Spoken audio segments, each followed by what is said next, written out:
نبی صلی اللہ علیہ وسلم نے حدیبیہ کے سفر کا آغاز کب کیا تھا؟ یہ تھا ذوالقعدہ، اور ہمیں معلوم ہے کہ اردو میں ذی قعدہ کہتے ہیں ہم، عربی میں ذوالقعدہ، کہ یہ حرمت والے مہینوں میں ہے۔ حرمت والے مہینے 4 سمجھے جاتے تھے پہلے سے عربوں کے درمیان، حضرت ابراہیم علیہ السلام کے دین کا یہ حصہ تھے۔ اور یہ حرمت والے مہینے کون سے تھے؟ اور آخری 2 مہینے ذی قعدہ، ذی الحجہ 11واں 12واں، اور محرم پہلا، تو یہ 3 مہینے ہو گئے، اور 7واں مہینہ رجب، یہ 3 ایک ساتھ تھے اور ایک مہینہ الگ تھا، تو یہ 4 مہینے حرمت کے سمجھے جاتے تھے۔ اور ایک بات ہمیں پہلے بھی یہ معلوم ہے کہ ان حرمت والے مہینوں میں عام طور پر عرب لوگ قتل و قتال کو ٹھیک نہیں سمجھتے تھے۔ ایک اور پوائنٹ بھی ذہن میں رکھیں کہ حرم میں قتل و قتال کو نہیں سمجھتے تھے۔ ایک اور بات بھی ذہن میں رکھیں کہ وہ قریش پورے جزیرے سے آنے والے وہ لوگ کہ جو حج یا عمرے کے لیے آتے تھے ان کی مہمان نوازی کرتے تھے، اور ایسا صدیوں سے جاری تھا، ہے نا۔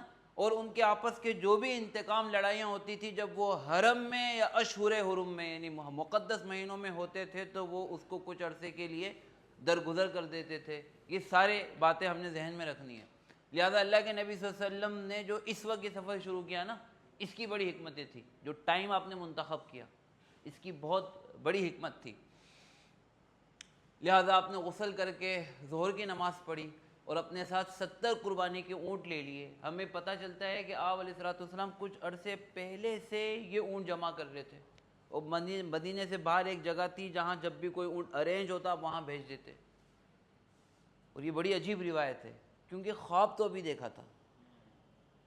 اس سے یہ ہوتا ہے کہ انبیاء جو ہے نا ان کا بھی ایک ریڈار ہوتا ہے نا اللہ کے ساتھ، تو کچھ چیزیں تو جو باقاعدہ وحی میں آ جاتی ہیں، لیکن اس سے پہلے وہ ان چیزوں کی کچھ یعنی ان کے دل میں بھی ان چیزوں کی طرف تھوڑا سا یعنی رغبت شروع ہو جاتی ہے، جس سے وہ محسوس کرتے ہیں کہ شاید اللہ کا یہ حکم آ جائے۔ اس کی ایک بڑی دلیل یہ ہے کہ جب مدینہ طیبہ آ کر کچھ عرصے کے لیے 17 مہینوں کے لیے مسلمانوں کا قبلہ چینج کیا گیا، بیت اللہ سے کیا ہو گیا؟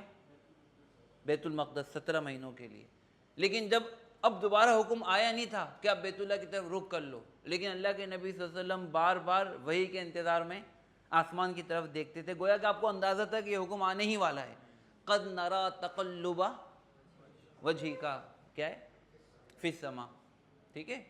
اور یہاں بھی اسی طرح تھا۔ یہ بڑی مجھے روایت یہ ملی تو بڑی حیرت ہوئی کہ اللہ کے نبی صلی اللہ علیہ وسلم پہلے سے جمع کر رہے تھے یہ اونٹ ہیں۔ سب لوگوں نے آپ علیہ السلام کی پیروی کی، اور اب چونکہ عمرے کے لیے جا رہے تھے، لہٰذا نارملی جیسے وہ عام طور پر اپنے پاس کوئی ایک آدھ تلوار رکھتے تھے، اسی طرح نیام میں تلواریں تھیں۔ البتہ کچھ جو صحابہ تھے مہاجرین و انصار میں سے، تشویش تو کچھ اور بھی محسوس کر رہے تھے۔ اظہار ان میں سے آگے بڑھ کے 2 لوگوں نے کیا جو ہمیں روایت میں ملتا ہے۔ حضرت انصار میں سے حضرت سعد بن عبادہ، اور مہاجرین میں سے حضرت عمر۔ اللہ کے نبی صلی اللہ علیہ وسلم آپ مکہ جا رہے ہیں ابو سفیان کے پاس، تو آپ کو وہ خطرہ محسوس نہیں ہو رہا ہے کہ ابھی تو آپ کا محاصرہ کر کے گیا وہ چند مہینے پہلے، وہ آپ کو صفحہ ہستی سے مسلمانوں کو مٹانے کے لیے آیا تھا، تو آپ ان کے پاس جا رہے ہیں، ان کے شہر میں جا رہے ہیں، تو اچھا ہوتا اگر ہم ہتھیار لے لیتے۔ ہم ہتھیار کیوں نہیں لے رہے ہیں؟ مطلب ضروری ہتھیار تو ہم کو لینے چاہیے، صرف ایک تلوار سے ہم کو ڈھالے بھی لینے چاہیے، تیر بھی لینے چاہیے، نیزے بھی لینے چاہیے، گھوڑے بھی لینے چاہیے، جو ضروری ہتھیار ہیں ہمیں کچھ تو رکھنے چاہیے۔ اللہ کے نبی صلی اللہ علیہ وسلم نے بالکل واضح کہا کہ میں عمرے کے لیے جا رہا ہوں، اور دستور کے مطابق عمرے کے لیے جاتے ہوئے مجھے پسند نہیں کہ میں ہتھیار ساتھ رکھوں، وہ ہتھیار جو جنگ پہ جانے کے وقت انسان ساتھ رکھتا ہے۔ ہتھیار تو تھے چونکہ ان کے تو کلچر کا حصہ تھا نا، مطلب آپ سمجھیں کہ تلوار کا مطلب ہے موبائل، ٹھیک ہے۔ اب کسی جگہ موبائل لے کے جائیں، کوئی یہ کہے کہ یار خیریت آپ موبائل لے کر آئے ہو، ایسا تو کوئی نہیں کہے گا نا، ٹھیک ہے۔ لیکن اگر آپ اس طرح کی ٹرائی پوڈ بھی اٹھا کے جا رہے ہیں، اور وہ ایک لائٹ سی ہوتی ہے وہ بھی کہیں اٹھا کے جا رہے ہیں، تو پھر وہ آپ مطلب ہاں مطلب آپ ایکسٹرا کچھ ایسی چیز لے کے جا رہے ہیں کہ اس کے بارے میں سوال ہوگا، ٹھیک ہے، لیکن موبائل کے بارے میں سوال نہیں ہوگا. تو آپ سمجھیں کہ ان کے نیام میں اگر تلوار ہے وہ ان کا موبائل ہے، جس کے بارے میں کوئی ایسی کوئی بات نہیں ہے. لیکن اگر اس کے ساتھ وہ گھوڑے پہ جا رہے ہیں، زیرہ پہن کے جا رہے ہیں، ڈھال لے کے جا رہے ہیں، تیر کمان لگا کے جا رہے ہیں، تو اس کا مطلب پھر وہ عمرے کے لیے نہیں جا رہے. تو اللہ کے نبی سے ہم کلیئر رکھنا چاہ رہے تھے. یہ ایک بہت بڑی، یہ صرف اپنے لوگوں کے لیے نہیں تھا، اس کو ذہن میں رکھیے گا، آگے اس پر ہم بات کریں گے. سب کے لیے تھا کہ میں کس کے لیے جا رہا ہوں؟ عمرے کے لیے جا رہا ہوں. میں جنگ کے لیے، اگرچہ خدشات ہیں لیکن میں جنگ کے لیے نہیں جا رہا ہوں. یہ کلیئر رکھا بالکل، تاکہ سب کو یہ میسج جائے، اپنوں کو بھی اور پرایوں کو. اچھا، پھر ہمیں کچھ روایت میں ملتا ہے کہ حضرت عمر رضی اللہ تعالیٰ عنہ نے کچھ اصرار کیا کہ اللہ کے نبی صلی اللہ علیہ وسلم نہیں. پھر آپ نے مدینے میں کچھ لوگوں کو بھیجا اور آپ نے کہا کہ بھائی جو میسر ہوتا ہے لے کے آ جاؤ. زیادہ اہتمام نہیں کیا، جو گھوڑے تھے کچھ جو ہے نا وہ تلواریں اور ایکسٹرا کچھ منگوا لی.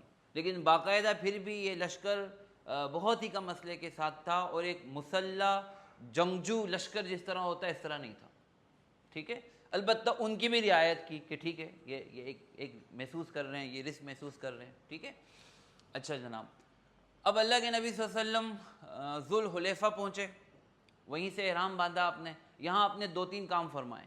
ٹھیک ہے، ایک کام تو آپ نے یہ فرمایا کہ آگے جائیں اور دیکھیں کہ قریش کو یقیناً اطلاع مل گئی ہے کہ ہم آ رہے ہیں. تو قریش نے کیا کیا؟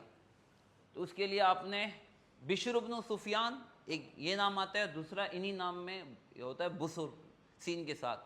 بہرحال دونوں نام آتے ہیں، نام شخصیت ایک ہے، ناموں میں اختلاف ہے. ان کو کہا کہ بھائی اہل مکہ کی ساری خبریں لے کر آئیں، یعنی ایک جاسوس روانہ کیا. ان کا تعلق بنو خزاعہ سے تھا. دوسرا 20 گھوڑ سوار جو تھے، جو آخر میں جو کچھ گھوڑے منگائے تھے، تو ان کو یوں یوٹیلائز کیا کہ مین لشکر میں نہیں رکھا. ان کو کہا کہ آپ ایک الگ راستے سے جائیں اور مکہ کے قریب ہم سے ملیں. یہ بھی ایک اسٹریٹجی تھی، ایک حکمت عملی تھی کہ جس کی وجہ سے ایک بڑے رقبے کو دیکھتے ہوئے اسلامی لشکر جائے گا. ٹھیک ہے، اور ان کے یہاں نہ ہونے سے کسی کو یہ محسوس نہیں ہوگا کہ مسلمان جنگ کے لیے جا رہے ہیں. لیکن ان کے راستہ بدل کر آنے سے، کسی دھوکے سے اگر مسلمانوں پر کہیں کوئی لشکر چھپا ہوا ہے، کوئی تیاری کر رہے ہیں، تو وہ بھی مسلمانوں کو اندازہ ہو جائے گا، ہے نا. زیادہ علاقے کی انفارمیشن آ جائے گی. ٹھیک ہے، وہ 2 مختلف راستوں سے چلے جائیں گے، اور کئی یعنی اس کو یوٹیلائز کیا اللہ کے نبی صلی اللہ علیہ وسلم نے، اس سے کئی فائدے حاصل کیے. اچھا، راستے میں کچھ قبائل آئے مدینے سے، جب ذوالحلیفہ سے آگے نکلے، اور اللہ کے نبی صلی اللہ علیہ وسلم نے ان کو بھی دعوت دی. ہمیں اچھی طرح معلوم ہے کہ آپ غیر مسلموں کو، آپ ایسی بنیادی بڑی یعنی جو اجتماعی جو جنگیں ہوتی تھی آپ نے شامل نہیں کیا. ہمیں بدر میں بھی واقعہ ملا کہ ایک شخص آنا چاہا، آپ نے شامل نہیں کیا. احد میں بھی شامل نہیں کیا. یہاں یہ جو بدوی قبائل تھے، یہ مطلب یہ مسلمان نہیں تھے. ٹھیک ہے، اور ان کو ساتھ چلنے کی دعوت دینا بھی ایک حکمت عملی تھی. ہو سکتا ہے آپ کو بھی اندازہ ہو کہ یہ ساتھ نہیں چلیں گے، لیکن اب ساتھ چلنے کی حکمت عملی ان کو دعوت دینے کی یہ تھی کہ اور زیادہ واضح ہو جائے کہ ہم جنگ کے لیے، لہٰذا ہم ان کو بھی اپنے ساتھ ملا رہے ہیں جو ہمیں بڑے پرپس میں یا ہمارے بلیف میں یا ہمارے عقیدے میں ہمارے ساتھ نہیں ہیں، ان کو بھی ساتھ ملا رہے ہیں، کیونکہ ہم تو عمرہ کرنے جا رہے ہیں. اچھا، وہ یہ سمجھ رہے تھے یہ مسلمان بڑی بیوقوفی کر رہے ہیں. اعراب دیہاتی وہ کہہ رہے تھے کہ مسلمان جا رہے ہیں، اسلحہ بھی لے کے نہیں جا رہے، اور تر نوالا بنا کے اپنے آپ کو قریش کے سامنے جو ان کا خون کا پیاسا ہے رکھ رہے ہیں، تو انہوں نے واپس آنا نہیں. لیکن یہ بات بول نہیں سکتے تھے کیونکہ مدینے کے پڑوسی تھے. بولا نہیں، تھوڑے سے گھر میں مصروفیت ہے، ذرا کچھ گھر میں کیا ہے، ہاں یہی الفاظ آتے ہیں، تقاضے ہیں گھر میں نا کچھ، تو اہل خانہ کی، گھر والوں کی کوئی مصروفیت ہے. تو شغلتنا اموالنا و اہلونا، قرآن نے یہ ذکر کیا، لہٰذا ہم نہیں آ سکتے. لیکن پیٹھ پیچھے باتیں کر رہے تھے کہ مسلمانوں نے بچ کے آنا نہیں، خلاص ختم، ٹاٹا بائے بائے. ٹھیک ہے، قرآن کریم نے ذکر کیا سیقول لک المخلفون من الاعراب، جو پیچھے رہنے والے جو دیہاتی ہیں ان قریب کہیں گے. یہاں تشدید رہ گئی ہے. شغلتنا، اس میں کچھ اعراب کی کچھ غلطی ہے. ٹھیک ہے، میں پڑھ رہا ہوں اس طرح ہے، شغلتنا اموالنا و اہلونا، کہ ہمارے مالوں نے، ہمارے گھر والوں نے ہمیں مشغول کر رکھا ہے. وہی بات، فاستغفر لنا، بس ہمارے لیے ہم شامل نہیں ہو سکتے، پلیز ہمارے لیے نا آپ استغفار کیجئے. یقولون بألسنتہم، اللہ نے کہا اپنی زبان سے وہ بات کہہ رہے تھے ما لیس فی قلوبہم، یہ بات ان کے دلوں میں نہیں تھی. ٹھیک ہے، اور بلکہ ان کا گمان یہ تھا، آگے آ جائیں ذرا، أَلَّن يَنقَلِبَ الرَّسُولُ وَالْمُؤْمِنُونَ إِلَىٰ أَهْلِهِمْ أَبَدًا، کہ ہرگز ہرگز اللہ کے رسول اور ایمان والے اپنے گھر والوں کی طرف کبھی بھی نہیں لوٹیں گے۔ ان کے دل میں یہ بات تھی، اوپر سے کہہ رہے تھے ذرا کچھ مصروفیت ہے، ٹھیک ہے، اسے میں ٹھیک کر لوں گا انشاءاللہ۔ اب قریش کو پتہ چل گیا تھا، تو آپ کے خیال میں انہوں نے کیا کیا ہوگا؟ یہ تو بہت نارمل بات تھی نا، وہ تو پورا سال ہی لوگ عمرے کے لیے آتے رہتے تھے، وہ سب کا استقبال کرتے تھے، سب کو فیسیلیٹیٹ کرتے تھے، اب مسلمان بھی عمرے کے لیے آ رہے تھے۔ پکچر سے تو یہ پتہ چل رہا ہے، ہاں یہ ساری انفارمیشن مل گئی ان کو۔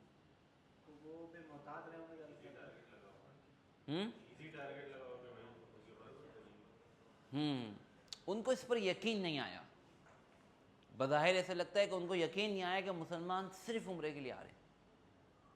ان کو یقین کہ ایسا کیسے ہو سکتا ہے کہ 3 جنگیں ہماری ہو چکی ہیں اور مسلمان کس کے لیے آ رہے ہیں؟ عمرے کے لیے آ رہے ہیں، ایسا نہیں ہو سکتا ہے۔ اور اگر عمرے کے لیے بھی آ رہے ہیں تو مکہ کے لیڈر ہم ہیں، ہم الاؤ کریں گے جس کو وہی آئے گا، اور اگر مطلب یہ آ گئے ہمارے پاس ہے نا اور عمرہ کر کے چلے گئے تو مطلب یہ تو ہمارے دشمن ہیں، لہٰذا ہمیں یہ حق حاصل ہے کہ ہم ان کو نہ آنے دیں۔ نہیں، روکنا بہت برا سمجھا جاتا تھا، میں کہہ رہا ہوں یہی تو اسٹریٹجی تھی، یہی تو اسٹریٹجی تھی اللہ کے نبی صلی اللہ علیہ وسلم کی، ٹھیک ہے۔ ہاں دشمن کو بھی، کیونکہ دشمنی حرم کے اندر نہیں تھی۔ اولم یروا انا جعلنا حرما آمنا ویتخطف الناس من حولہ، حرم مامون تھا، جو سگے ایک دوسرے کے مطلب باپ بچوں کے قاتل بھی وہاں اگر نظریں ملاتے تھے نا تو بہت شدید غصہ آتا تھا، لیکن منہ پھیر لیتے تھے، وہاں کوئی کسی کو نقصان نہیں پہنچاتا تھا۔ ہاں اب یہ بھی تو مسئلہ تھا کہ آنے بھی تو نہیں دے سکتے تھے، آپ سوچیں نا، تو یہ اللہ کے نبی صلی اللہ علیہ وسلم نے نا ان کو بہت بڑے، یہ اسٹریٹجی تھی۔ نہیں، قریش خدمت کرتے تھے، اپنے گھر خالی کرتے تھے، وہ لوگ آ کے قریش کے گھروں میں رہتے تھے، وہ کھانا کھلاتے تھے، اپنے ہاتھ سے پانی پلاتے تھے، یہی تو ان کی عزت تھی، یہی شرافت تھی۔ اسی وجہ سے تو پورے عرب کے اندر قریش کا چرچا تھا، کیونکہ یہ ان کے نزدیک مطلب یہ لیڈرشپ تھی، اور قریش اپنے علاوہ کسی کو یہ سارے کام کرنا الاؤ نہیں کرتے تھے، صرف قریش اور اس کی 11 سے 12 شاخیں۔ جی وہ پورے جزیرے کی لیڈرشپ تھی، مطلب اس مکہ کی وجہ سے لیڈرشپ تھی، اور یہ آج بھی ہے نا، مطلب ان کی بھی قریش کی حرکتیں کوئی زیادہ اچھی نہیں تھی، لیکن چونکہ بیت اللہ تھا لہٰذا پورے جزیرے والے ان کی لیڈرشپ کو تسلیم کرتے تھے، ٹھیک ہے۔ تو آج بھی اسی طرح ہے، اور کیا وجہ ہے مجھے بتائیں؟ یہی وجہ ہے بھائی۔ اچھا، عربوں میں مسلمانوں کا اس مہینے میں عمرے کا سفر کرنا کوئی انوکھی بات نہیں تھی، عربوں میں صدیوں سے قانون چلا تھا، دوست دشمن سب حرمت والے مہینوں میں عمرہ کرتے تھے، خاص طور پہ تاکہ ان کو دشمن نقصان نہ پہنچائے۔ قریش بغیر کسی تمیز کے سب کی خدمت کرتے تھے، یہی ان کی عزت، یہی ان کی شان تھی، لیکن اس مرتبہ قریش کی قانون توڑ لیتے۔ اچھا، قریش نے کیا کیا، بڑا ایک وہاں تو بھونچال آ گیا، اور دارالندوہ ان کی ایک مشاورت کی جگہ تھی، انہوں نے سارے اپنے اہم سرداروں کو بلایا اور یہ تو ایک فیصلہ کیا کہ کسی بھی قیمت میں مکہ میں داخل نہیں ہونے دیں گے، وہ کچھ بھی کرنے آ رہے ہیں لیکن ہم مکہ میں داخل نہیں ہونے دیں گے، اور انہوں نے پوری پلاننگ کی جس کے اندر کئی باتیں شامل تھی اس کو، اور اس کا نتیجہ یہ نکلا کہ جب وہ پلاننگ سے فارغ ہوئے تو 8000 کا مسلح لشکر وہ مسلمانوں کو روکنے کے لیے جمع کر چکے تھے۔ کتنے؟ 8000۔ اچھا، ایکچوئل خود قریش کتنے تھے لڑنے والے؟ احزاب میں یاد رکھیں 4000، 6000 غطفان اور دیگر قبائل کو انہوں نے جمع کیا تھا نا، تو کل ایکچوئل وہ کتنے تھے؟ 4000۔ انہوں نے مزید یہ کیا کہ اب کوئی بھی پیچھے نہیں رہے گا، تو 500-600 اور بڑھ گئے ہوں گے. یعنی ہر وہ قریشی نوجوان جو ہتھیار اٹھا سکتا ہے, مطلب بالغ ہے, وہ جنگ میں شامل ہوگا لازماً. تو اس سے 500-600 لوگ اور بڑھ گئے ہوں گے. اور پھر انہوں نے کہ آس پاس کے جو مکہ کے قبائل تھے, مطلب جن کے مطلب ان کے احابیش جنہیں کہا جاتا تھا, ان کو بھی جمع کر لیا, تو ہو گئے 8,000. پلاننگ کیا کی انہوں نے, 1400. ٹھیک ہے, انہوں نے کیا پلاننگ کی, قریش کا ہر جی اتنی بڑی تعداد میں جمع کیونکہ 1400 لوگ نہتے آ رہے ہیں, مطلب 1000-2000 بھی کافی ہونے چاہیے روکنے کے لیے. جی جی جی اتنے بڑی فورس تیار کرنی جی. تو وہ مطلب آپ اندازہ لگا لیں نا کہ وہ مطلب کسی بھی قیمت پر مطلب تھوڑا سا بھی ایکسیس نہیں دینا چاہ رہے تھے. وہ کہا اچھا آگے اور بھی دیکھیں. انہوں نے کیا کہا کہ جو فرد ہتھیار اٹھا سکتا ہے وہ آئے. اور سارے حلیف قبائل جو میں کہہ رہا ہوں آس پاس مکہ کے نا, احابیش جنہیں کہتے تھے, ان سب کو بھی جنگ میں شامل کریں گے. اب یہ اس کے لیے بڑے اخراجات چاہیے. یہ 8,000 افراد جب نکلیں گے تو بھائی ادھر جو ہے نا وہ پیزا آرڈر نہیں ہو سکتا ہے. ٹھیک ہے, یہ کھائیں گے بھی, پئیں گے بھی, ان کے جانور چارہ بھی کھائیں گے, ہے نا. تو ان سب کے اخراجات ہوں گے نا, تو یہ بھاری اخراجات کے لیے بھاری فنڈنگ چاہیے. تو قریش کے بڑے بڑے مالدار لوگوں کو انہوں نے کہا کہ آپ پیسے دو گے. انہوں نے کہا ہم پیسے دیں گے. بڑے بڑے سرداروں نے اپنا سرمایہ لگایا, ٹھیک ہے, تاکہ بہترین تیاری کی جا سکے. پھر قریش نے ایک اور فیصلہ کیا کہ اپنے گھر میں ہم بیوی بچوں کو بھی رہنے نہیں دیں گے. مکہ سے باہر, حدود حرم سے باہر, ہم اپنے مطلب جہاں جس جگہ پہ لشکر پڑاؤ ڈالے گا ہمارے بیوی بچے بھی وہیں ہوں گے. یہ ایک اور بہت بڑا سائن تھا, بڑی شدت والا. پھر انہوں نے کہا کہ جو مرکزی راستہ آتا ہے نا وہاں ہم سے بھی آگے وہاں ہمارے وہ گھوڑ سوار ہوں گے. خالد بن ولید ان کو لیڈ کریں گے, تاکہ وہ سب سے پہلا ٹاکرا نا ان کا گھوڑ سوار سے ہوئی, اچھی طرح سبق سکھائے, پیچھے ہمارا لشکر ہوگا. ٹھیک ہے. مزید یہ ہے کہ وہ کیا کر رہے ہیں مسلمان, ابھی تو نکلے ہیں نا, پورے راستے میں کہاں ہیں, کہاں سے آ رہے ہیں, اس کی پوری انفارمیشن ہمیں ہونی چاہیے یہاں ہمارے جو مرکزی جو ہماری جو لیڈرشپ ہے, تاکہ فوری طور پہ ڈیسیجن لیے جا سکیں. تو پوری ایک ٹیم مقرر ہوئی ایک انٹیلیجنس کی, اور اس میں مکہ کے سب سے سمجھدار عقلمند نوجوانوں کو شامل کیا گیا, جن کا کام یہ تھا کہ یہ اونچے پہاڑوں سے, اونچی جگہوں سے, جہاں سے مسلمان کے لشکر گزرنا تھا یا گزر رہا تھا, یہ بس صرف کچھ نہیں کر رہے تھے, یہ معلومات لے کے ایک طریقے سے پہنچا رہے تھے, بہت تیزی سے. ہاں اس وقت والے احکامات ختم ہو چکے تھے کہ سب ہجرت کر جاؤ مکہ سے؟ نہیں, یہ حکم تھا سب کے لیے ہجرت کرنا ضروری تھا. مکہ میں اب وہی لوگ رکے ہوئے تھے کہ جو ہجرت نہیں کر سکتے تھے, بہت کمزور تھے, غلام تھے. مسلمان موجود تھے. ہاں مسلمان موجود تھے, کچھ تعداد میں مسلمان ضرور موجود تھے. ٹھیک ہے. اللہ کے نبی صلی اللہ علیہ وسلم مکہ کے قریب ایک جگہ ہے عصفان پہنچ گئے. یہاں سے وہ جو جاسوس تھے نا بشر, وہ بھی ساری انفارمیشن لے کر گیدر کر کے آ گئے. انہوں نے بتایا کہ بھائی قریش نے تو یہ جو ساری تیاری میں نے عرض کی, اللہ کے نبی صلی اللہ علیہ وسلم وہ تو 8,000 کا لشکر لے کے انتظار کر رہا ہے ہمارا. تو اللہ کے نبی صلی اللہ علیہ وسلم نے یہاں الفاظ فرمایا, قریش پہ افسوس, جنگ نے انہیں تباہ کر دیا ہے. ان کا کیا نقصان تھا اگر میرے اور باقی عرب کے درمیان سے راستہ چھوڑ دیتے؟ کیا مطلب اس کا, مطلب مجھے چھوڑ دیتے, میں مطلب ان سے نہیں لڑ رہا ہوں, تو کیوں مجھ سے لڑنے کی کوشش کر رہے ہیں, وہ بھی مجھ سے نہ لڑیں. اور اس کے علاوہ یہ بھی نہیں کہ میں کہیں اور نہیں لڑوں گا, میں جو بھی کرتا رہوں, مطلب ان کو اس کی پرواہ نہیں ہونی چاہیے. اب مسلمان پہلی دفعہ اس پوزیشن میں تھے کہ یہ کہہ سکے کہ قریش سے کہ تم مدینے کے معاملات میں غیر جانبدار ہو جاؤ. اس کا مطلب یہ تھا. ابھی تک تو دادا گیر تھے نا قریش, اور جزیرے کے معاملات سے وہ بے دخل ان کو کوئی نہیں رکھ سکتا تھا, خاص طور پہ مسلمانوں کے معاملات سے. لیکن اب اللہ کے نظم کہہ رہے تھے کہ ایسا کیوں نہیں کرتے قریش, کہ مجھے چھوڑ دے میرے حال پر. اور آپ نے یہ بھی فرمایا کہ میں آخری سانس تک اپنے مشن کو جاری رکھوں گا. ہم نے الفاظ آگے ذکر کیے ہیں, یہ عربی کے الفاظ ہیں. وہی ہے قریش لقد اکلتہم الحرب, ان کو تو جنگ نے کھا لیا ہے. مجھے اگر چھوڑ دیں تو کیا ہوتا ہے, فَإِنْ أَصَابُونِي, اگر بقیہ عرب مجھے ختم کر دیں, فقط اصابوا ما احبوا, تو وہ وہی کام کریں گے جو یہ قریش بھی چاہتے ہیں, مجھے وہ مسلمانوں کو ختم کرنا. وَإِنْ أَظْهَرَنِي اللَّهُ عَلَيْهِمْ دَخَلُوا فِي الْإِسْلَامِ كَافَّةً, اور اگر اللہ بقیہ عرب پہ مجھے غلبہ دے دے تو بھائی تم بھی اسلام میں داخل ہو جانا, تمہارا اپنا بھائی ہے, قریشی ہوں میں, میری عزت تمہاری عزت ہے. وَإِنَّهُمْ إِن لَّمْ يَفْعَلُوا، اگر وہ یہ نہ کر پائے فَإِنِّي وَاللَّهِ لَا أُفَارِقُهُمْ أَبَدًا، اگر اس طرح نہیں کرتے، مطلب ان دو آپشن میں سے بھی کوئی بھی آپشن اختیار نہیں کرتے، تو میں پیچھے نہیں ہٹوں گا یہاں تک کہ اللہ مجھے ان پر غلبہ دے دے، اور میں اپنا مقصد کو پورا کرتا رہوں گا یہاں تک کہ اللہ جو ہے وہ مجھے فتح دے دے یا میں اپنی جان دے دوں، یہلکنی۔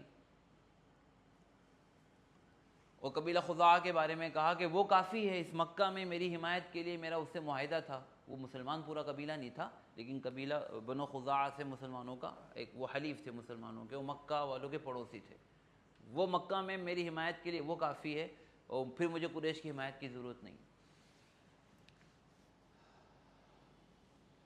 یہ وہی بات ہے۔ اب دیکھیں ان جملوں میں جان بوجھ کے میں نے الفاظ لکھے کہ اللہ کے نبی صلی اللہ علیہ وسلم کا عزم صبر نظر آتا ہے کہ آپ اپنے مقصد سے پیچھے نہیں ہٹیں گے، آپ کی ایک طویل پلاننگ ہے نا، ایک لانگ ٹرم آپ کی پلاننگ، آپ کا صبر، آپ کی وزڈم نظر آتی ہے، اور یہ بھی صاف تھا کہ آپ جنگ کرنا نہیں چاہ رہے ابھی، ٹھیک ہے۔ اور یہ بھی ہے کہ قریش جتنا بھی سخت موقف اپنا لے، مثلا 8,000 لوگوں کو بھی جمع کر لے، تو یہ ری ایکٹیو نہیں ہو رہے کہ اچھا اب تو ہم جنگ کریں گے، بلکہ ابھی بھی آپ مطلب امن کے لیے تیار ہیں۔ لیکن ساتھ میں یہ پیغام بھی تھا کہ اگر جنگ ہو ہی جاتی ہے تو پھر مطلب آخری سانس تک لڑیں گے۔ یہ ایک بڑا خوبصورت میسج تھا، جس کے اندر بڑا بیلنس بھی تھا، جس کے اندر نرم گوشہ بھی تھا، اور جس کے اندر یعنی ایک ٹھوس میسج بھی تھا، ایک پیغام بھی تھا، ٹھیک ہے، کہ ہم اپنے مقصد سے پیچھے نہیں ہٹیں گے۔ اچھا، اسی موقع پہ 1400 لوگ تھے، ظہر کی نماز کا وقت ہوا، مسلمانوں نے جیسے نیچرل نماز پڑھتے ہیں ویسے نماز پڑھ لی۔ خالد بن ولید دور سے دیکھ رہے تھے، انہوں نے کہا یہ تو میں نے موقع مس کر دیا، کیونکہ سب ایک ساتھ اللہ کے نبی صلی اللہ علیہ وسلم جب ہوتے تھے تو پھر کوئی دوسری جماعت نہیں ہوتی تھی، سب صحابہ کو اللہ کے نبی صلی اللہ علیہ وسلم کے پیچھے ہی نماز پڑھنی ہوتی تھی۔ یہی صلاۃ الخوف کی حکمت کی وجہ ہے۔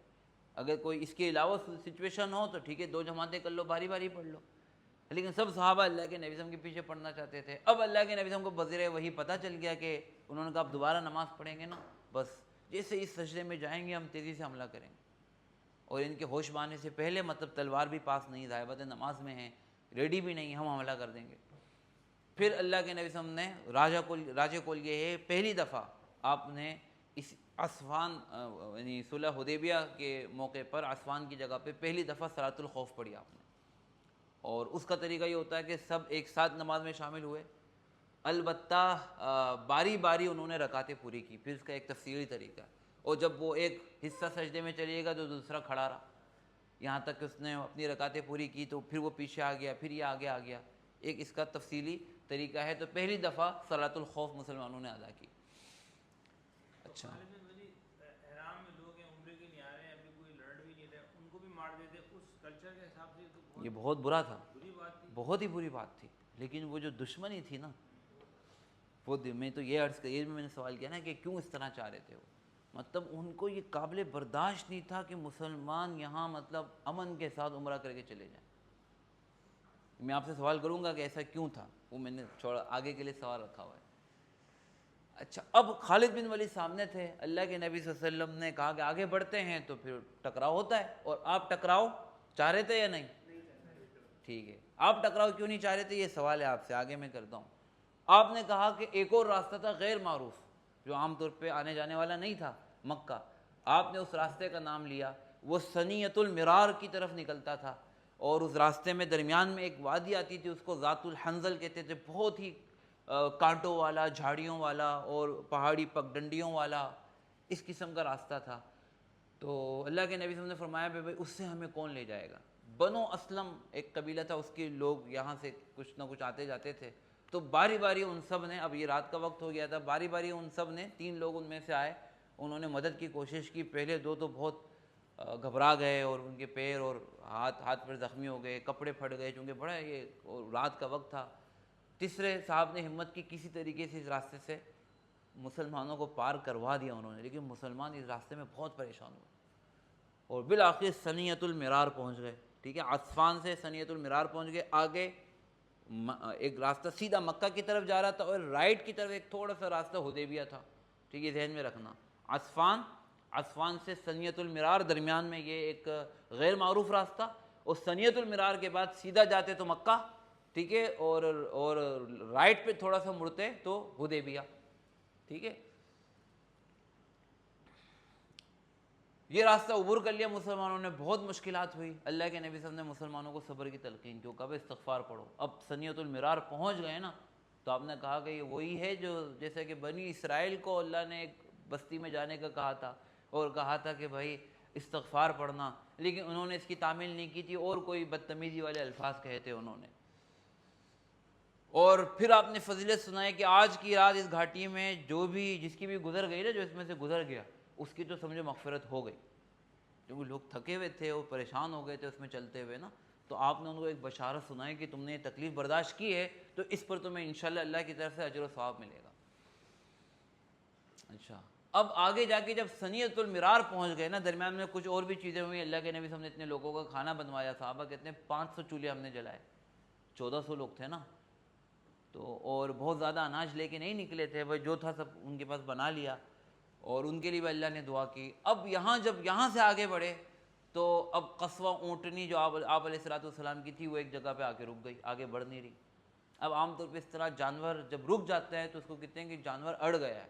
تو لوگوں نے کہا کہ بھائی قصوہ اڑ گئی. آپ نے فرمایا نہیں, قصوہ نہیں اڑی ہے, بلکہ نہ ہی اس کی عادت ہے, بلکہ اسے اس ذات نے روکا ہے جس نے ہاتھیوں کو روک دیا تھا. یہ بڑا زبردست پوائنٹ ہے.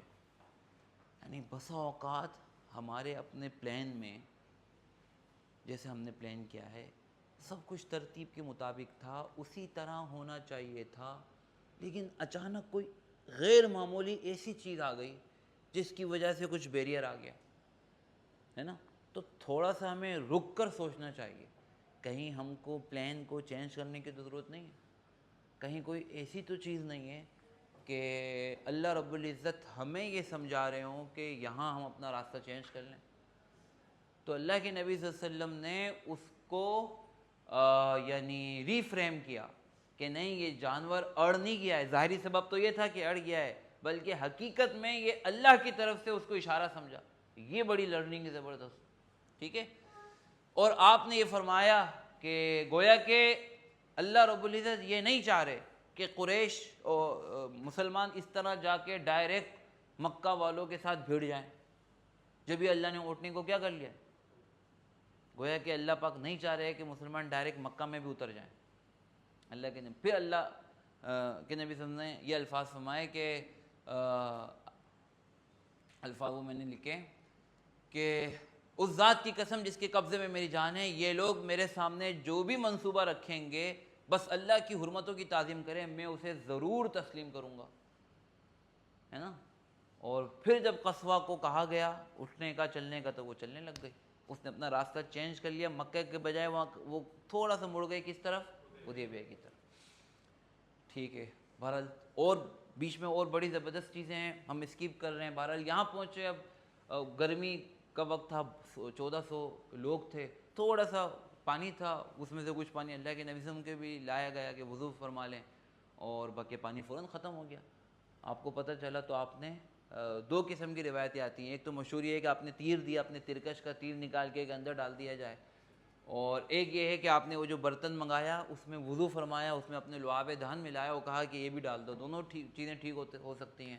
تو وہ تھوڑی دیر میں دیکھتے ہی دیکھتے وہ پانی جو ہے نا وہ اوپر فوارے مارنے لگا, جس میں پانی تھا نہیں, تھوڑا سا پانی بھی نہیں رہا تھا اس میں, بالکل خشک ہو گیا تھا, تہ تک لگ گیا تھا. ٹھیک ہے, اور اس میں ایک بڑی زبردست روایت ہے, وہ جو صحابی جو تیر ڈالنے کے لیے اندر گئے تھے وہ کہتے ہیں کہ میں ابھی اوپر ہی چڑھ رہا تھا, اور میں بخدا میں ابھی جو نا کنویں سے نکلا بھی نہیں تھا کہ وہ پانی جو ہے نا وہ مجھے دھکیل رہا تھا, ہے نا. اور مطلب ہے کہ ایسا لگ رہا تھا کہ جیسے کوئی ہنڈیا جوش مار رہی ہو. ظاہر بات اتنا چھوٹا سا کنواں نہیں ہوگا, بڑا ہوگا تھوڑا. اچھا, اس لشکر میں, مسلمانوں کے لشکر میں 2 لوگ بھی تھے جو مسلمان نہیں تھے. ایک عبداللہ بن ابی ابن سلول, ٹھیک ہے نا, اور ایک اور بھی تھا جد کر کے اس کا نام تھا, وہ بھی, یہ دونوں منافق تھے پکے. وہ جو پچھلے آپ صلی اللہ علیہ وسلم نے فضیلت سنائی نا کہ جو بھی اس راستے سے گزر گیا اس کی ضرور مغفرت ہو گئی, ساتھ میں آپ نے کہا تھا سوائے ایک شخص کے. ہاں, وہ بعض روایتوں میں نام لیا تھا سوائے لال اونٹ والے کے. جد بن قیس اس کا نام تھا، جد بن قیس، یہ پکا منافق تھا، ٹھیک ہے. لوگوں نے جا کے کہا کہ لال اونٹ اسی کے پاس تھا، بھائی اللہ کے نبی صلی اللہ علیہ وسلم کے پاس جاؤ، تم معافی وافی مانگو، تمہارے بارے میں ایسی بات ہے. تو کہا کہ بھائی چھوڑو، میں تو اپنا اونٹ ڈھونڈ رہا ہوں، ٹھیک ہے نا. یہ اونٹ ڈھونڈ رہا تھا، اونٹ اس کو نہیں ملا. آگے جا کے وہ اونٹ مل گیا، اونٹ سمیت کسی پہاڑی واڑی سے گر گیا، یہ مر گیا. دوسرا جب یہ کنویں والا واقعہ ہوا تو یہ جو عبداللہ بن ابی بن سلول تھا، اس کے پاس اوس والے آئے، اوس کا یہ حلیف تھا، ہے نا، قبیلہ اوس والوں کا. کہا دیکھو اب تو تم سمجھ جاؤ، یہ معجزہ کہیں دیکھا ہے تم نے؟ تو اس نے کہا کہ میں نے نا بہت کنووں سے پانی نکلتے ہوئے دیکھا ہے، تو اس سے بھی پانی نکل گیا. تو یعنی جب اللہ پاک دل پہ پردہ ڈال دیتے ہیں نا تو سامنے ایک حقیقت ہوتی ہے، سچائی ہوتی ہے، انسان انکار کر دیتا ہے، بدبختی ہوتی ہے بس. لوگوں کو بھی پتا تھا یہ اندر سے نہیں مانتا کیونکہ ہاں لوگ چڑھا رہے ہیں مطلب. جی ہاں، کیونکہ آج جب بیٹھتا تھا اپنے لوگوں کے ساتھ تو مسلمانوں کے خلاف بات کرتا تھا نا. اچھا اسی سے کسی نے پوچھا، اور دوسرے منافق سے بھی، بھائی تم عمرے کے لیے نہیں نکلے؟ بولا میں عمرے کے لیے نہیں نکلا ہوں. بولا تم احرام نہیں؟ بولا میں نے احرام بھی نہیں باندھا ہے، احرام نہیں باندھا ہوا تھا. بولا پھر تم کیوں نکلو؟ بولا میں اپنی قوم کے لیے نکلا ہوں، کیونکہ میری قوم آ رہی ہے تو میں آ رہا ہوں. یعنی مسلمانوں کے مفاد سے ان کو کوئی قسم کا کوئی سروکار نہیں تھا.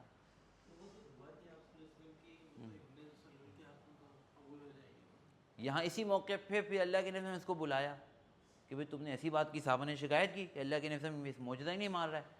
تو آیا، اس نے کہا کہ بھئی دیکھو ایسی میں نے بات کر دی تھی، لوگ بس چغلی لگاتے ہیں، ٹھیک ہے نا. اور باہر پھر جو نا اس کا بیٹا آیا، بولا اللہ کے نبی سے میرے ابو کے لیے بس آپ مغفرت کی دعا کریے. کہ بیٹوں کو بہت فکر تھی اپنے باپ کی، کم وقت باپ نہ مان کے ہی نہیں دیتا تھا. بیٹے مخلص مسلمان تھے. بولا اللہ کے نبی سے استغفار کرے نا میرے ابا جان کے لیے. اس کو ڈر لگا کہ بدتمیزی کر رہا ہے، کہیں کوئی عذاب نہ آ جائے. اللہ کے نبی نے پھر اس کے لیے استغفار کیا. عجیب شخصیت تھی اس کی. اور آپ علیہ الصلوۃ والسلام نے اس کا جنازہ پڑھایا، معلوم ہے نا آپ، کرتا بھی اپنا دیا تھا اس کو.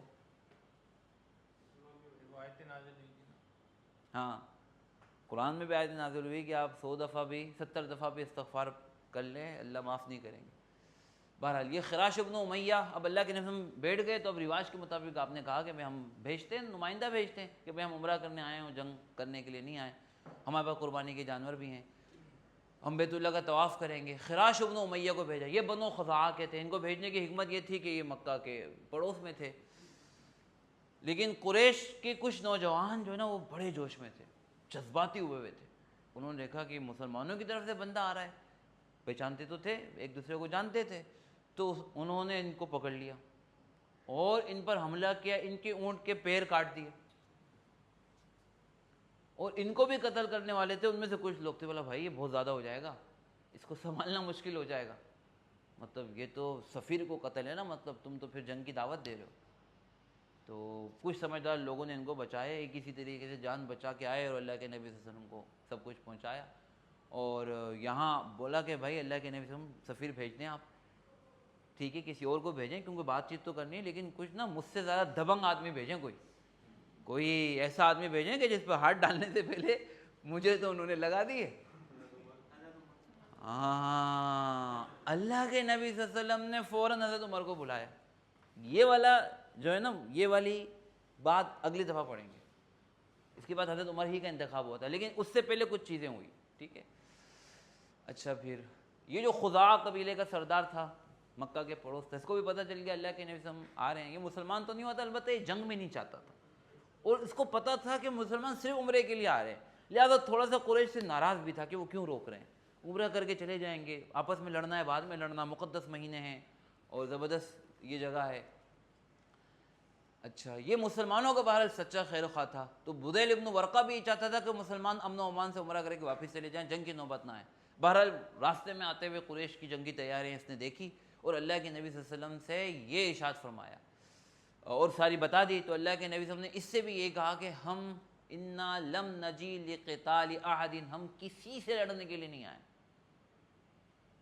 ولیکن جئنا معتمرین، ہم تو کیا کرنے کے لیے آئے بھائی؟ قریش کو جنگوں نے ہلاک کر دیا ہے، ٹھیک ہے. اگر وہ چاہیں تو میں ان کو ایک مدت دے سکتا ہوں، مطلب ہم آپس میں صلح کا معاہدہ کر سکتے ہیں جس میں وہ میرے اور دیگر لوگوں کے درمیان وہ نہ آئیں، بس ٹھیک ہے، وہ امن سے رہیں، ہم ان سے کوئی چھیڑ چھاڑ نہیں کرتے، ہم ان سے کوئی چھیڑ چھاڑ نہ کریں. آگے وہی بات تھی. لیکن اگر ان میں سے کوئی بھی آپشن نہیں کرتے ہیں، وہ ہر صورت میں مجھ سے لڑنے کی کوشش کرتے ہیں، تو میں ضرور ان سے لڑوں گا. حتی تنفرد سالفتی، یہاں تک کہ میری گردن کٹ جائے، یعنی میری جان چلے جائے. اس محاورے کا مطلب یہ ہے یا اللہ اپنا فیصلہ نافذ کر دے. ٹھیک، آپ یہ دیکھیں اوپر پھر صلح کی بات ہے اور نیچے پھر ٹھوس پیغام ہے. یعنی بڑا عجیب امتزاج ہے اس کے اندر، خوبصورت امتزاج ہے کہ نرمی بھی ہے، صلح بھی ہے، اور ساتھ میں اپنا، ہاں یہ بہت خوبصورت گفتگو ہے.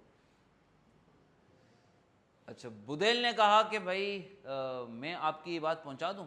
یہ میں نے آپ سے کہا کہ میں ان سے اپنے اس معاملے پہ اس وقت تک لڑوں گا جب تک کہ میری گردن جدا نہ ہو جائے، یعنی جان نہ چلے جائے، یا اللہ اپنا حکم نافذ نہ کر دے. بدیل نے کہا آپ کی بات یہ پہنچا دوں. اللہ کے نبی نے کہا پہنچا دو. اچھا، یہاں یہ سوال ہے، ابھی تک کی سچویشن سے واضح ہو رہا ہے کہ قریش مسلمانوں کو عمرے کی اجازت دینا نہیں چاہ رہے تھے، حالانکہ صدیوں پرانا قانون تھا، دشمنوں کو بھی اجازت دیتے تھے. اور دوسری بات یہ بھی نظر آ رہی ہے کہ اللہ کے نبی سے ہم بھی جنگ کرنا نہیں چاہ رہے تھے. اب دیکھیں مزیدار سچویشن ہے نا، 3 دفعہ تو جنگ کر لی یار، ایک اور کر لو، ہے نا. ساری دنیا عمرہ کرنے آ رہی ہے یار، مسلمان بھی کر لیں گے. دونوں لوگ الگ الگ یہ فیصلہ کیوں کر رہے ہیں؟ قریش تو اس لیے نہیں چاہ رہے تھے نا کہ مسلمانوں کو آنے دیں گے، تو انہوں نے سمجھ لیں اسلام کو ایز ابھرتی ہوئی قوت ایکسیپٹ کرنا ہے. زبردست بات ہے. ہاں، کرنے آتے تھے وہ تھے تو کافر ہی نا، مطلب تو کرتے تھے لیکن مشرک تھے، سوری مشرک ہی تھے نا، تو ایک الگ ریلیجن نہیں تھا. مسلمانوں کو مطلب یہ کہ ایک اینٹیٹی آ گئی تھا جس کو الاؤ کریں، تو وہ سمجھ لیں انڈورسمنٹ ہو جاتی ہے. ہاں، اور اس کے اندر اسی بات کے اندر کچھ اور اضافہ ہوگا تو بات پوری ہو جائے گی. یہ قریش کو ایگو اپنی تنگ کر رہی تھی، کیونکہ پورے جزیرے کو پتا تھا کہ مکہ و مدینہ کی لڑائی چل رہی ہے نا، اور پورے عربوں کے سارے جو مشرکین تھے ان کی نمائندگی قریش کر رہے تھے. اگر مسلمان آسانی سے یہاں عمرہ کر کے چلے گئے، اور پورے جزیرے کو معلوم تھا کہ ابھی یہ 12,000 کے لشکر لے کے گئے تھے اور ناکام و نامراد واپس آئے، ہے نا، تو ٹھنی بھی تو ہے، تو پورے جزیرے یہ سوچے گا کہ قریش ڈر گئے. انہوں نے کہا یار ٹھیک ہے، جنگ نہ عمرہ کر کے خاموشی سے چلے جاؤ. تو اپنی سبکی بے عزتی، ناک کٹتی ہوئی ان کو محسوس ہو رہی تھی. یہ بڑی وجہ تھی کہ وہ مسلمانوں کو آنے دینا نہیں چاہتے تھے. اور یہی وہ پین پوائنٹ تھا جو اللہ کے نبی صلی اللہ علیہ وسلم نے ان کے ساتھ کھیلا تھا، یا کہہ دیں کہ اسٹریٹجی تھی کہ آپ شروع سے لے کر ابھی تک آپ نے کوئی ایک قدم بھی ایسا نہیں کیا تھا کہ کسی کو شبہ ہو کہ آپ جنگ کرنے کے لیے نہیں کر رہے ہیں. جو آپ نے سارے اقدامات کیے نا، اب ان پہ غور کریں.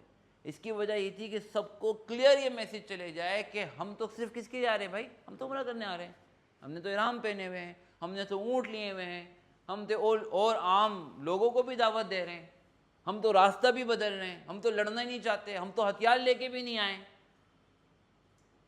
اور صرف قریش بیت اللہ کو یا حرم کو مقدس نہیں سمجھتے تھے، جزیرے کا ہر فرد سمجھتا تھا. اور قریش صدیوں پرانے اس قانون کو توڑ لیتے، تو سب لوگ ان کی اس طرح حمایت، یہی ان کا ویک پوائنٹ تھا. یہی اللہ کے نبی صلی اللہ علیہ وسلم نے استعمال کیا تاکہ ہم امن و امان سے عمرہ کر لیں. ٹھیک ہے. اچھا، اور اللہ کے نبی صلی اللہ علیہ وسلم جنگ کیوں نہیں چاہتے تھے؟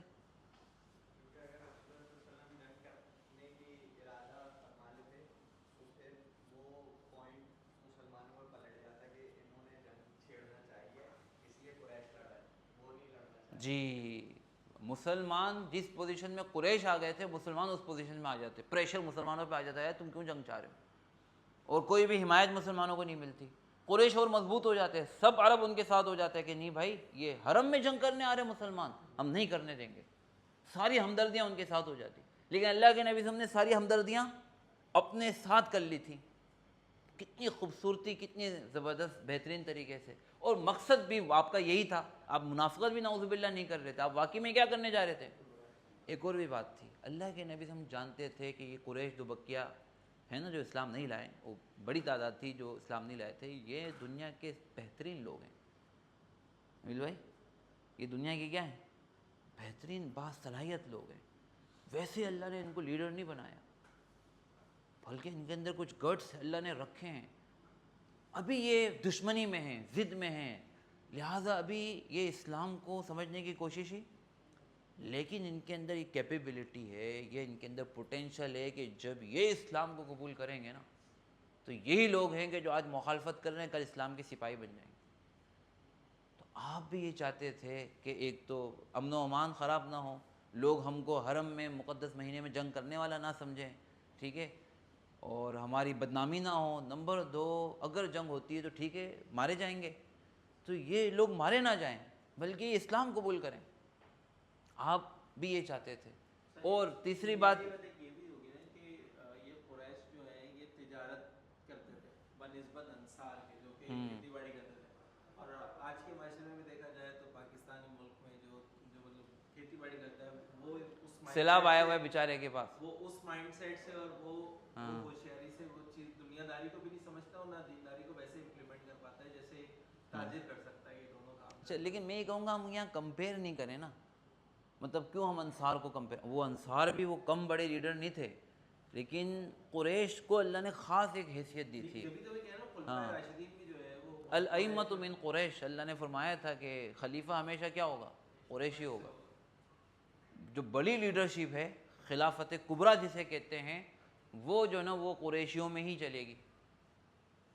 وہ پتہ چلا کہ بھائی کچھ صلاحیتیں ان میں گاڈ گفٹڈ ہوتی، ٹھیک ہے. بہرحال تو یہ وجوہات تھی. ایک اور بڑی وجہ یہ تھی کہ مکہ میں بہت سارے مسلمان تھے، اگر جنگ ہوتی تو وہ بھی کیا ہوتے؟ مارے جاتے، یا مسلمانوں کے ہاتھوں یا خود ان کو قریش مار دیتے کہ تمہارے لوگ ہم سے جنگ کرنے آئے، ٹھیک ہے. بہرحال اب یہ ہوا کہ اب جب یہ ساری بات ہو گئی، معذرت یہ ٹھیک ہے، بدیل میں ان کے پاس چلے گیا، اس نے ساری بات کہی تھی لیکن انہوں نے بدیل کی بات نہیں مانی. وہ کہا کہ بھائی جب وہ وہاں گیا شروع میں تو کوئی بات سن ہی نہیں رہا تھا بدیل کی، بولے یہ تو مسلمانوں کا حلیف ہے، یہ جاسوسی کرنے آیا. اچھا، یہ جو عروہ ہے، عروہ بن مسعود ہے، یہ اصل میں مکہ کا نہیں تھا، یہ طائف سے آئے تھے ان کی مدد کرنے کے لیے، اپنے لشکر کو لے کے یا اپنے خاندان والوں کو لے کے، کیونکہ یہ ان کا حمایتی تھا. اس نے کہا کہ یار یہ بڑی عجیب بات ہے، کسی بیوقوف، یہ بڑا سمجھدار سردار تھا، ایک شخص تم سے کوئی پیغام پہنچانا چاہ رہا ہے، تم سن تو لو اس کی بات، ماننا نہیں ماننا تمہارا کام ہے. یہ تو مجھے بات سمجھ میں نہیں آ رہی کہ تم سننے، کوئی بدیل کی کوئی بات سننا ہی نہیں چاہ رہا تھا کہ ہم اللہ محمد کا کوئی پیغام سننا ہی نہیں چاہتے. پھر جب عروہ بن مسعود نے کہا، یہ ایک بڑا سردار تھا، تو اس نے کہا اچھا بھائی بتاؤ محمد کیا کہتے ہیں. تو اس نے ساری بات کہہ دی کہ بھائی تم غلط سمجھ رہے ہو ان کے بارے میں، وہ تو عمرہ کرنے آئے، وہ تو اپنے ساتھ مطلب جو ہے نا وہ سینکڑوں اونٹوں کو لے کے آئے، 70 اونٹ تو صرف اللہ کے نبی صلی اللہ علیہ وسلم کے تھے، اور بھی تو صحابہ ساتھ لے کر آئے تھے. اور انہوں نے تو ان پر شعار بھی بنایا ہوا ہے، کوہان پر ایک نشان ہوتا تھا ہدی کے جانور کا، انہوں نے احرام پہنے ہوئے، ان کے پاس ہتھیار بھی نہیں ہیں. تو تم لوگ غلط سمجھ رہے ہو. لیکن یہاں قریش اور ان کے جذباتی لوگوں نے کہا کہ نہیں بھائی، ہم جو ہے نا ان کو کسی بھی صورت میں یہاں نہیں آنے دیں گے. اب عروہ بن مسعود نے معاملے کو پھنستے ہوئے دیکھا تو اس نے کہا چلیں مجھے جانے کی اجازت دیں، ٹھیک ہے. یہ آیا، یہ بہت سمجھدار تجربہ کار آدمی تھا، گفتگو کا بہت ماہر تھا. اس کے بارے میں اللہ کے نبی صلی اللہ علیہ وسلم نے یہی تبصرہ کیا کہ گفتگو کا بہت ماہر تھا، ٹھیک ہے. اور قریش کو دیکھ رہا تھا، یہ اس کو یہ بات اچھی لگی کہ مسلمان تو لڑنے کے لیے نہیں آئے، لیکن قریش کو دیکھ رہا تھا کہ یار وہ مسلمانوں کو گمراہ کرنے نہیں دیں گے. تو یہ اس نیت سے آیا کہ میں مسلمانوں پر پریشر ڈالتا ہوں کہ یار وہ چلے جائیں، یعنی وہ بھی نہیں چاہ رہا تھا کہ جنگ ہو، ہے نا. اور لہذا وہ آیا. اب یہاں اس نے جو بات چیت کی اور اس نے مسلمانوں پہ بڑا نفسیاتی دباؤ ڈالنے کی کوشش کی. وہ قریش کی جنگی تیاریوں کے بارے میں بڑھ چڑھ کر بات کی، اور یہ بھی دیکھنا چاہ رہا تھا کہ چونکہ قریش، مکہ والے تو جانتے تھے یہ تو طائف سے آیا تھا، یہ مسلمانوں کو اندر سے پورا نہیں جانتا تھا، تو بڑا سمجھدار تجربہ کار آدمی تھا، پورے مسلمانوں کی نفسیات کا جائزہ لے رہا تھا، کھیل بھی رہا تھا، جائزہ بھی لے رہا تھا. اب اس میں 2-3 باتیں ہوئیں، ٹھیک ہے. اس میں ایک یہ ہوا کہ اس نے کہا کہ تم اپنے خاندان والوں کو ختم کر رہے ہو محمد، کبھی تم نے کسی عرب کے نوجوان کے بارے میں سنا اپنے خاندان والوں کو ختم کرتا ہے، اور تمہارے ساتھ یہ جو اوباش سے لوگ نظر آ رہے ہیں نا، مصیبت آئے گی چھوڑ کے بھاگ جائیں گے، ایک بھی نظر نہیں آئے گا. اب یہ تھوڑا سا ایموشنل. تو سب سے بڑے آپ کے ساتھی کون تھے؟ تو سب سے بڑا یہ تانا بھی انہی پر تھا، ہے نا. تو انہوں نے جو ہے نا وہ ایک بات کی، تو بہت سخت جواب دیا انہوں نے بہت سخت جواب دیا، ٹھیک ہے، جو عام طور پہ ان کی عادت نہیں تھی، لیکن اس نے ایسی بات کی کہ کسی کی مطلب وفاداری پر اگر شک کیا جائے نا تو یہ بہت بڑی چیز ہے، وہ بھی ابو بکر کی وفاداری پر. تو اس نے بہت سخت جواب دیا نا. عروہ نے کہا کہ یہ کون ہے؟ کہا ابو بکر ہیں. تو کہا کہ ان کا نا ابو بکر تمہارا اگر احسان نہیں ہوتا نا تو اتنی بری بات کا میں جواب دیتا. ان کا کوئی صاحب کا احسان تھا اس پر، ابو بکر تو بڑے احسان والے تھے. اچھا پھر وہ بار بار جیسے عام طور پہ بے تکلف گفتگو ہوتی نا تو بار بار جو ہے نا وہ داڑھی پہ ہاتھ لگاتے ہیں جب کسی کو قائل کرنے کی کوشش کر رہے ہیں. تو جب بھی وہ داڑھی کے پاس ہاتھ لے کر آتا، ایک بہت سارے لوگ کھڑے ہوئے تھے، ان میں سے ایک اسلحہ پہنے ہوئے اور زرہ پہنے ہوئے اور وہ خوت پہنے ہوئے ایک کوئی شخص بھی کھڑے ہوئے تھے، وہ جو ہے نا وہ تلوار کے جو ہے نا وہ دستے سے اس کا ہاتھ دور کر دیتے کہ ہاتھ دور رکھ، ہاتھ دور رکھ. اللہ کے نبی صلی اللہ علیہ وسلم کی داڑھی کو ہاتھ نہیں لگا. کئی دفعہ اس نے کہا یار یہ کون ہے یار. تو بعض روایتوں میں آتا ہے کہ لوگوں نے بتایا، ایک دوسری میں نے روایت میں دیکھی کہ اللہ کے نبی صلی اللہ علیہ وسلم نے مسکرا کر کہا کہ عروہ تیرا بھتیجا ہے. یہ مغیرہ بن شعبہ تھے. کون تھے؟ ہاں. تو اس نے کہا کہ اچھا مغیرہ بن شعبہ کچھ عرصے پہلے ہی اسلام لائے تھے. اچھا، اور اسلام لانے سے پہلے یہ کچھ لوگوں کے ساتھ تھے اور انہوں نے جو نا ان کے دل میں پتہ نہیں کیا آیا، یہ وہاں عام چلتا تھا، ان لوگوں کے پاس مال وال تھا، انہوں نے سب کو قتل کیا، مال سمیٹ لیا. ٹھیک ہے، اب پیچھے طائف سے نکل گئے، پیچھے ان سب کا تاوان اور نقصان بھرنا پڑا کیونکہ یہ چاچا تھا. تو اس نے کہا کہ اللہ کے نبی کے پاس پھر بعد میں آئے تو آپ نے فرمایا کہ بھائی اسلام تو تمہارا قبول ہے، تمہارے مال سے میرا کوئی واسطہ نہیں ہے، یعنی وہ ظلم ہے، میرا اس سے کوئی تعلق نہیں ہے. اچھا اب اس نے کہا کہ او بد عہد، میں تیری بد عہدی کے سلسلے میں دوڑ دھوپ نہیں کر رہا ہوں، ابھی تک تیرا تاوان بھر رہا ہوں، اتنا مال لے کے تو بھاگ گیا تھا. اچھا پھر بہرحال عروہ نے نفسیاتی جنگ چلی. اب وہ چاہتا تھا کہ مسلمان ڈر جائیں، لیکن خود اپنا اس کا ذہن بدل گیا. اس نے کہا یہ کون لوگ ہیں، ٹھیک ہے، اور وہ نفسیاتی طور پہ شکست دینے آیا تھا، خود شکار ہو گیا.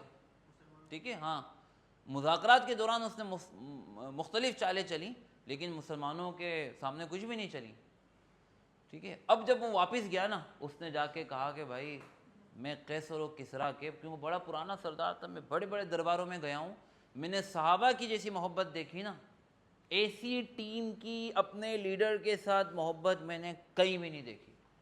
اور اس نے دو باتیں بیان کی کہ وہ تھوکتے بھی ہیں تو لوگ ان کو ہاتھ میں لینا سادہ سمجھتے ہیں، وضو کرتے ہیں تو ایسا لگتا ہے کہ ان کے وضو کے پانی پر جھگڑا ہو جائے گا، ایسی شدت محبت.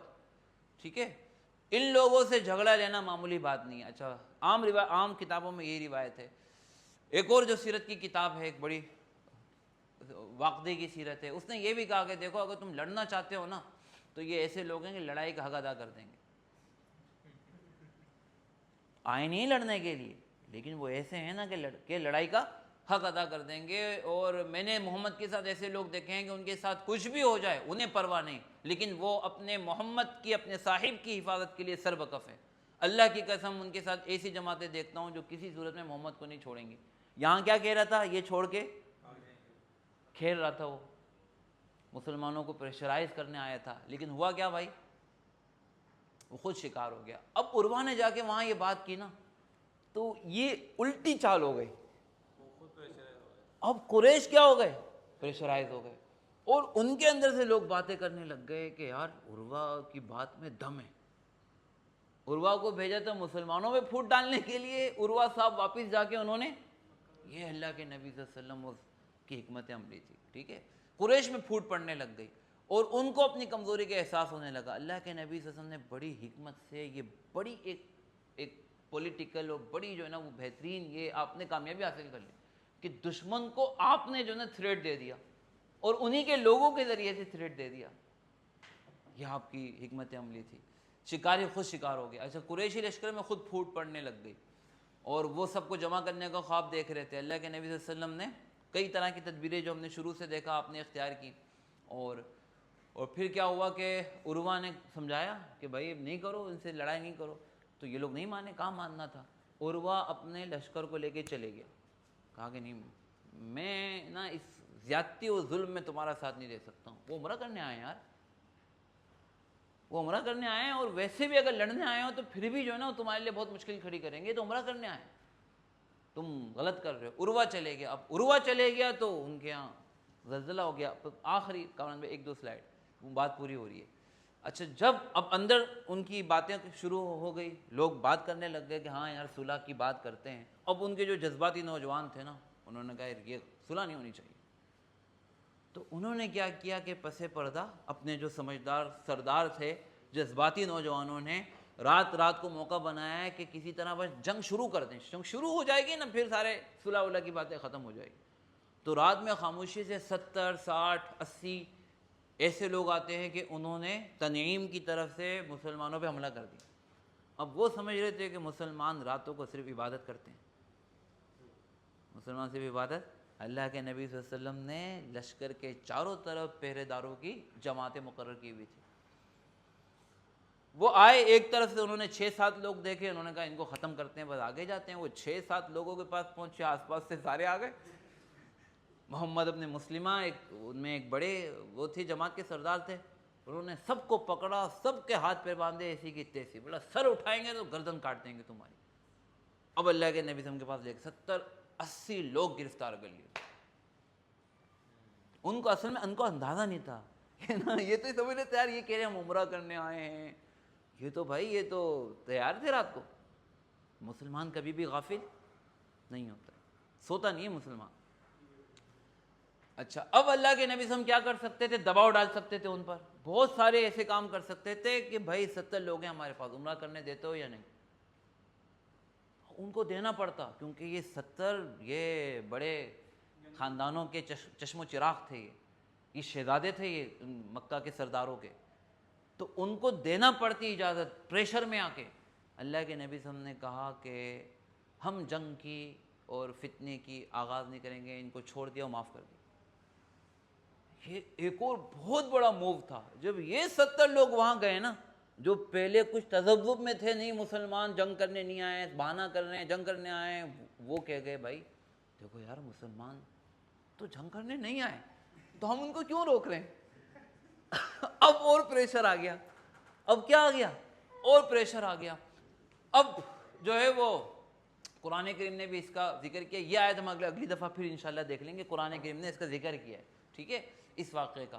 اب ایک یہ تو اب قریش کی طرف سے 1-2 لوگ آئے تھے نا, وہ جو آس پاس کے جو قبائل تھے نا ان کا بھی ایک سردار تھا, ٹھیک ہے.